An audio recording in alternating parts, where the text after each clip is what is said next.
ভালো ভালো জায়গায় উন্নত বিশ্বে আমরা তাদের এখানে ধরে রাখার মতো কোনো প্রজেক্ট বা অন্য কিছু রাখতে পারিনি। এটা আমাদের একটা জাতির জন্য দুর্ভাগ্য এবং সরকারের কর্ম পরিকল্পনার অভাব।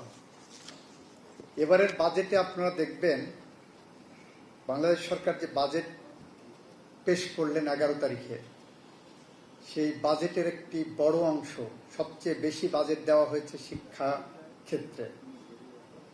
সেই শিক্ষাক্ষেত্রের মধ্যে আবার টেকনিক্যাল শিক্ষা এবং স্বাস্থ্য শিক্ষাকে প্রাধান্য দেওয়া হয়েছে। ফলে আপনারা যারা ইঞ্জিনিয়ার আছেন, আপনারা এদেশে থেকে এদেশে উদ্ভাবনে, নতুন নতুন প্রযুক্তি উদ্ভাবনে আপনারা ভূমিকা রাখবেন, সেই প্রত্যাশার জায়গা থেকে আপনারা যাদের বুয়েট থেকে পাশ করে, কুয়েট থেকে পাশ করে বিদেশে পড়ালেখা করতে যে ওখানে থেকে না আসেন, বাংলাদেশের ভিতরেই যাতে বাংলাদেশের প্রযুক্তিতে অনেক এগিয়ে নিতে পারেন, সেই জন্য আমরা বিশেষ কর্মপরিকল্পনা হাতে নিয়েছি এবং আশা করি বাংলাদেশে আপনাদের জন্য অনেক কর্মসংস্থানের পথ আমরা উন্মোচন করতে পারব, যে পথ ধরে বাংলাদেশ শিল্পায়নের দিকে এগিয়ে যাবে, যে পথ ধরে আপনাদের উদ্ভাবনী যন্ত্রপাতির মধ্য দিয়ে আমরা কৃষিক্ষেত্রে বিপ্লব ঘটাতে পারব। ইঞ্জিনিয়ারদের দেখানো পথে আমরা আমাদের ডেভেলপমেন্ট প্রোগ্রামগুলো অনেক দূরে এগিয়ে নিয়ে যেতে পারব। কিন্তু সমস্যা হয় অন্য জায়গা। সমস্যার জায়গাগুলো হলো, আমি গত সপ্তাহে একটা ফাইল দেখছিলাম, ইঞ্জিনিয়ার সাহেবরা তৈরি করে দিয়েছেন 4.5 কিলোমিটার রাস্তা, খুলনাতে আপ্রোচ রোড, 4.5 কিলোমিটার রাস্তার বাজেট দিয়েছেন চতুর্থবারের মতো, এটা এক্সটেনশনে এসেছে। তার বাজেট 280 কোটি টাকা। এটা দেখে আমার মাথা ঘুরে গেছে। এটা আমার দেশের কোনো অশিক্ষিত ভুখা নাঙা চাষার কারসাজি না, এটা আমার দেশের কোনো অর্ধশিক্ষিত টেকনিশিয়ানের কাজ না। এই যে বাজেটটা দিয়েছে আমার দেশের সর্বোচ্চ বিদ্যাপীঠ থেকে বের হওয়া ইঞ্জিনিয়ার সাহেবরা, 1 কিলোমিটার রাস্তা করতে 70 কোটি টাকা। এটা বিগত লুটপাট আমলের সময় শুরু করেছেন। 4.5 কিলোমিটার রাস্তা তৈরি করার জন্য 2022 সালের প্রজেক্ট, 22 সাল থেকে চলছে। এই সময় যখন আসছে আমাদের সামনে,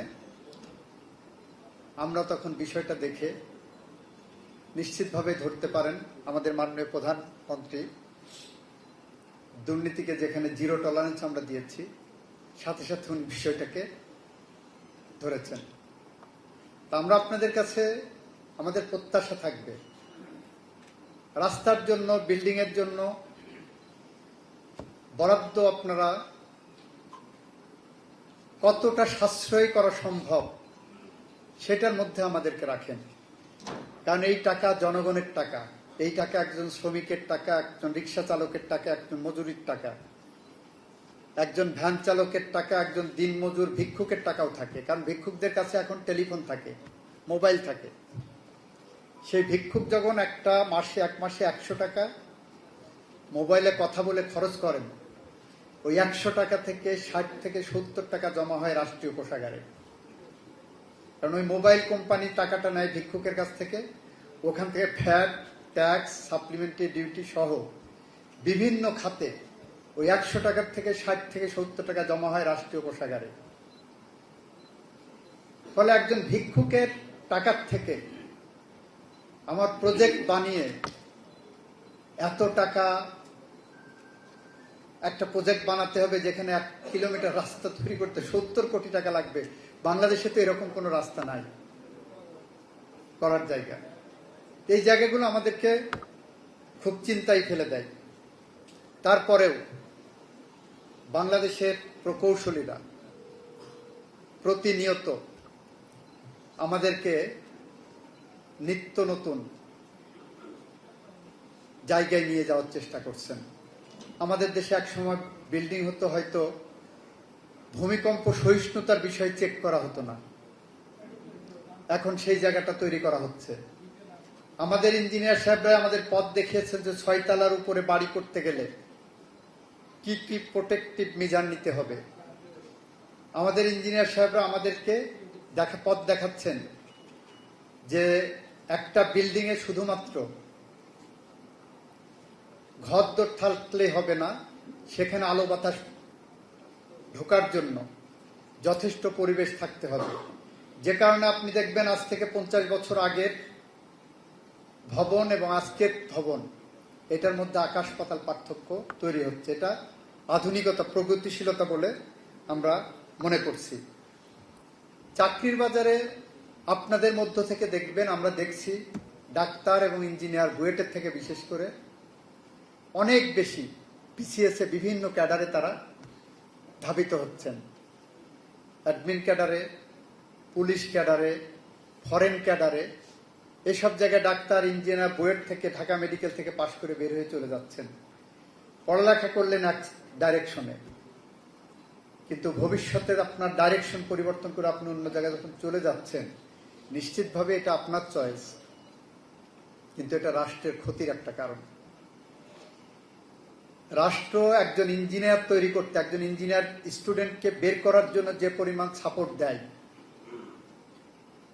সেই সাপোর্টটা আমরা কতটুকু ধারণ করতে পারি। আমি গতকাল কোথায় যেন দেখছিলাম, ইন্ডিয়াতে বলছে যে আমি এই সেক্টরে একটা স্টুডেন্টকে পড়াতে রাষ্ট্র যে পরিমাণ টাকা খরচ করছে, ওই পরিমাণ টাকা রিটার্ন রাষ্ট্র পাচ্ছে কিনা ভবিষ্যতে সেই সেক্টরে তাকে কাজে লাগিয়ে। আমাদের দেশে ওই একই প্রশ্ন করার সময় মনে হয় এসেছে, এবং সেই ভাবনা থেকেই আমরা টেকনিক্যাল সাইডকে অনেক বেশি গুরুত্ব দেওয়ার চিন্তা করছি। আমাদের মেধাবীরা 7 সমুদ্র 13 নদী পাড়ি দিয়ে যাচ্ছেন। আমাদের মেধাবীরা সেই যে পাড়ি দিয়ে যাচ্ছেন, বাংলাদেশে ফেরার কথা ভাবছেন না, কারণ এখানে ফিরে জবের কোনো নিশ্চয়তা নাই, জীবনের নিশ্চয়তা নাই বলে মনে করেন, অর্থনৈতিক কোনো স্থিতিশীলতা তাদের নাই। এই সব বিবেচনা করে একজন ইঞ্জিনিয়ার যখন বিদেশের সুযোগ পেয়ে যাচ্ছেন, তখন সেটাই তার কাছে হয়ে যাচ্ছে স্বর্গের ঠিকানা, স্বপ্নের ঠিকানা।